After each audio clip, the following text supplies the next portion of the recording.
রাতের বেলা ভুলেও কেউ কবরস্থানে যাবেন না।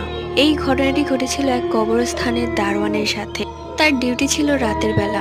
গ্রামে কবর দেওয়ার পর তার পরের দিনই লাশটা গায়েব হয়ে যেত, মানে শিয়াল খেয়ে ফেলতো। তাই তাকে নিয়োগ করা হয় কবরস্থান পাহারা দেওয়ার জন্য।